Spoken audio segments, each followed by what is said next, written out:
Miniature کے حوالے سے کچھ ایجوکیشن حاصل کرنی ہو، غور کرنا ہو اور اس کی عظمت کے کچھ شعبے دیکھنے ہو تو وہ کہاں جائے؟ لاہور میوزیم؟ جی، Lahore museum is a good place ہاں کہ وہاں پر آپ کو جو ہے اگر ایکسیس مل جاتی ہے تو، ہاں، لیکن وہاں پہ بہت اچھی کلیکشن اور موجود ہے کہاں ہے؟ کہ وہاں پر جی اوور آل جو ہے. اور سر چغتائی میوزیم میں اٹس ناٹ اے میوزیم، ہاں لیکن عبد الرحمن چغتائی صاحب کی جو ذاتی کلیکشن ہے ہاں ہاں وہاں پر. پھر فقیر خانہ میں، ہاں، فقیر خانہ میں صاحب صاحب کے جی پاس. فقیر خانہ میں میرے جو مین سورسز رہے ریسرچ کے وہ ہاں یہ 3 جگہ رہی، اور اس کا مجھے بہت بڑا ایک ایڈوانٹیج یہ تھا کہ یہ وہ سورسز تھے جن پہ آج تک کبھی بات نہیں ہوئی تھی. مثلا مثلاً بہت سارے ہماری جو منییچرز کے سبجیکٹس جو ہیں وہ آپ کو بڑے ڈفرینٹ ملتے ہیں مثلا جو مین اسٹریم جو ہوتے ہیں. مثلاً ہمارے جو عام کردار ہیں، ہاں ایک مثلاً ایک پہلوان کی پینٹنگ ملتی ہے. ہاں اچھا پھر ہمیں اپنے راگ جو مختلف یہاں پر بجائے جاتے تھے تو راگ بھیروی کی، راگ مالکوس کی، ان کے اوپر ان منیچرز کے ہیں. اوپر منییچرز بنی ہوئی ہیں اور وہ بڑی دلچسپ ہاں منییچر ہیں. اس کے علاوہ اگر ہم دیکھتے ہیں تو مغل دور کے حوالے سے پورٹریٹس، بڑے شاندار اچھا، یہ پورٹریٹس ہیں. پورٹریٹ جو ہوتی ہے مغل دور میں وہ ہمیشہ شہنشاہ صاحب کو پھول سونگ رہے ہوتے ہیں، یہ کیا مسئلہ؟ ناٹ آلویز سر. یہ اکثر. جب سر 20ویں صدی میں اچھا جب بنائی گئیں منییچرز جی جی تو ان میں زیادہ تر ان کو پھول سونگتے ہوئے دکھایا ہے. ادروائز جب ہم مغل دور میں دیکھتے ہیں تو دے ور شون ان ڈفرینٹ پوسچرز، تو کوئی لازم نہیں تھا کہ وہ پھول ہی سونگ رہے ہوں. تو اس دور کے اندر جو کام ہوتا ہے اس میں سر رنگوں میں تبدیلی آتی ہے، کیونکہ جو پرشین رنگ ہیں وہ تھوڑے سٹل ہیں، اچھا لیکن جب لاہور کی پینٹنگ آتی ہے تو اس کے رنگ تھوڑے شوخ ہیں. شوق ہو جاتا ہے.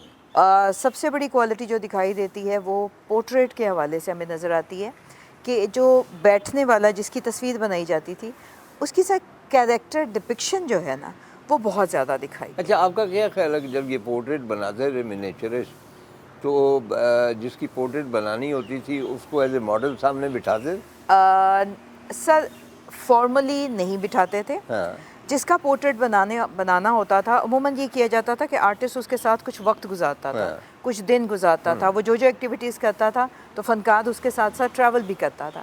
اور اس کے بعد اس دوران میں سر وہ اسکیچز بناتے تھے، اور وہ جو اسکیچز ہوتے تھے وہ ان کے لیے ایک سمجھیے کہ سورس آف انسپریشن بھی بنتے تھے. ہاں ہاں کیونکہ یہ بھی میں بتاتی چلوں کہ لاہور میوزیم کے اندر بہت سارے جو مجھے دلچسپ چیزیں ملی ان میں آرٹسٹوں کے بنائے ہوئے اسکیچز ہیں. اچھا، میرے پاس ایک چھوٹی سی منیچر ہے استاد آفتاب کی، شاہ جہاں کی، اور وہ اتنی پرفیکٹ ہے کہ شاہ جہاں کے مطلب اتنی سی ہے وہ، جی اور اس میں گلے میں جو ہار ہیں اس کے موتی بھی الگ الگ دکھائی دے رہے ہیں.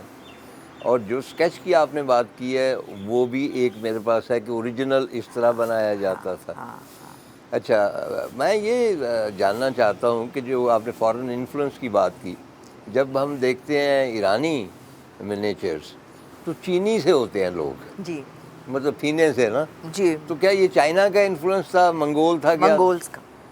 تو منگولز کا جو ہے ہاں، ان کا بڑا ہی اسٹرانگ انفلوئنس رہا ہے. بلکہ ہم کچھ مقدس ہستیوں کے بھی انہوں نے بنائی منیچر اور وہ بھی چینی سے ہی بنا دیے. سر وہ جو جہاں جس ریجن میں جائے گا، جیسے اب کرائسٹ کو ہمیشہ بلانڈ دکھایا جاتا ہے ہاں تو یہ تو ہوتا ہے.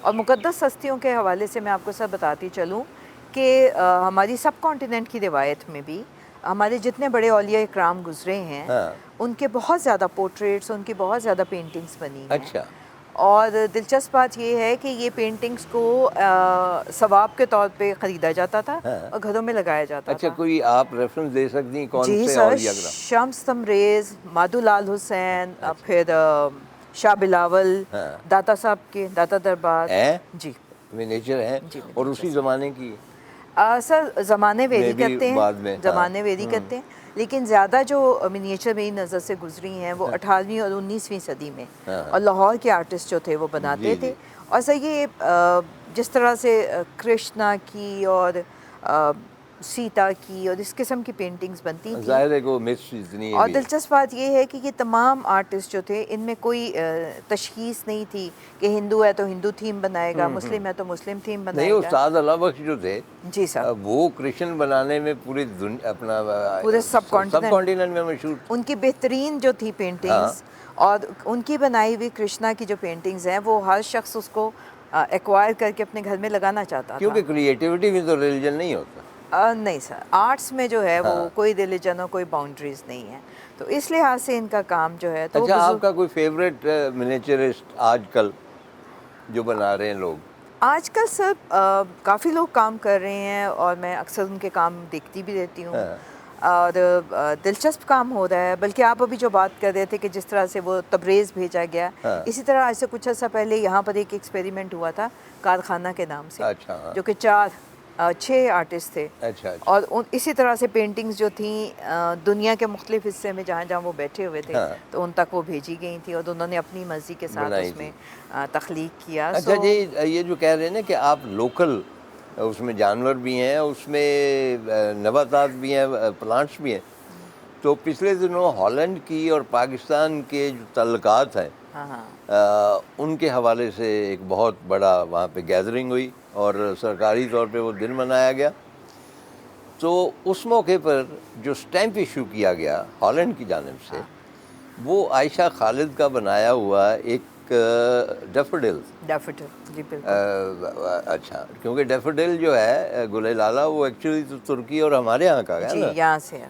تو وہ اس نے شاید وزیر خان کی مسجد سے لیا تھا یا کہیں اور سے، کیونکہ ہماری پرانی بلڈنگوں میں بھی آتا ہے اور منیچر بھی آتا ہے. بالکل آتا. چنانچہ وہاں پہ بہت اپریشیٹ کیا گیا کہ اچھا ہم سے پہلے یہ جو گلے لالا ہے وہ تو وہاں تھا، بیکاز انہوں نے بھی وہیں سے لیا. اسی طور ریمبرانٹ کے پاس ایک واسٹ کلیکشن تھی منیچر. بالکل تھی. اور اس کے جتنے لبادے ہیں اس نے منیچر سے لیے ہوئے ہیں، بڑے رنگین اور سارا کچھ. تو اس کا امپیکٹ پوری دنیا. سر بات یہ ہے کہ ہماری جتنی، جس کو ہم ایک جو نئی موو آتی ہے جس کو ہم نیو منیچر کے نام سے اب یاد کرتے ہیں، جس کے کہ میں کہتی ہوں کہ روح رواں جو ہیں وہ استاد بشیر ہیں، کہ ان کے وجود سے جو ہے بہت آگے چیزیں چلی ہیں اور یہ پوری دنیا میں ریوائول ہوا. لیکن استاد بشیر کے انہوں نے بیسک جو اچھا میرے ذہن میں ہمیشہ آتا ہے. ایک روز میں جناب آ گیا تو وہاں بڑے ماڈرن سے 2-3 بچے تھے، وہ بھاگے پھرتے تھے درختوں میں. تو ایک بچے نے مجھے پہچان کے سلام کیا. میں نے کہا بچے آپ کیا کر رہے ہیں؟ کہنے لگے جی گلہری پکڑنی. تو میں نے کہا کیوں؟ کہنے لگے جی گلہری کے دوم جو ہے وہ ہم اس کو نوچ کے نا تو اس کے بال سے برش بناتے ہیں منیچر کے لیے. وہ مجھے نہیں معلوم تھا. تو کیا یہ واقعی درست ہے؟ سر دنیا کا جو بہترین منیچر کا برش ہے وہ مختلف جانور جو ہوتے ہیں، بلی کے بالوں سے بھی بن جاتا ہے، لیکن جو اس میں جو ٹاپ پہ آتا ہے وہ گلہری کی جو دم کے بال ہوتے ہیں. اور سر اس میں یہ ہوتا ہے کہ یہ سنگل ہیئر برش ہوتے ہیں بعض اوقات، کیونکہ پرداخت کے اندر جب ڈیٹیلنگ دیتے ہیں تو ہمیں ایک بال سے کام کرنا ہوتا ہے. تو وہ اس کے لیے نہیں، وہ بال جس طرح کا ہوتا ہے اس کو کچھ شیپ دیتے ہیں یا کس طرح اس کو؟ کیونکہ بال اس کو کٹ کر کے اور پھر اس کو جو ہے وہ ٹائی کیا جاتا ہے. اور وجہ یہ ہے اس کی کہ اس کے اندر ایک خاص قسم کی فلیکسیبلٹی بھی ہے اور اسٹفنس بھی ہے. تو آپ کو لائن لگاتے وقت جو ہے وہ یہ دونوں کوالٹیز کی ضرورت ہوتی ہے. تو یہ جو 2 کوالٹیز ہیں یہ ہمیں بہترین جو ہے وہ گلہری کے. اچھا، اس کا مطلب ہے کہ جہاں پہ منیچر بہت پاپولر آرٹ ہو، گلہریوں کی تو شامت آ گئی. لیکن سر وہ ہوتا یہ تھا کہ ایک برش اگر جب بن جاتا تھا تو وہ سر نسل در نسل چلتا تھا. اچھا، وہ اتنا پائیدار ہوتا تھا؟ بہترین برشز سر، یعنی گلہری کا ایک بال جو ہے 100 سال تک چلتے ہیں. بال کی کیا بات سر، یہاں پہ جب بنتے ہیں جو خاکے بنتے تھے، خاکے جو ہوتے تھے وہ خاندانوں کے بیچ میں ہوتے تھے. اچھا. اور جو بہترین خاکے بنائے جاتے تھے وہ ہرن کی جو کھال ہوتی ہے اس کے اندر ایک باریک سی چربی کی لیئر ہوتی ہے. اس لیئر کو اتارا جاتا تھا، اس لیئر کے اوپر وہ ڈرا کی جاتا تھا ایک منیچر پینٹنگ کا خاکہ، اور اس کو چربا کہا جاتا تھا. اس کو چربا کہتے ہیں، چربی سے چربا. اچھا، پھر اس کے بعد اس میں باریک باریک سوراخ کیے جاتے تھے جو ایک پن سے بھی باریک ہوتے تھے، اور پھر اس چربے کو وصلی کے اوپر جو اس کا ایک اسپیشل پیپر ہوتا ہے اس پہ رکھا جاتا تھا، اور ایک پوٹلی میں کوئلے کا پاؤڈر اس کے اندر باندھ کے تو اس کو پھر پاؤنڈز کرتے تھے. آپ نے کیا ہوا ہے؟ جی سر. ہرن پکڑا تھا؟ نہیں.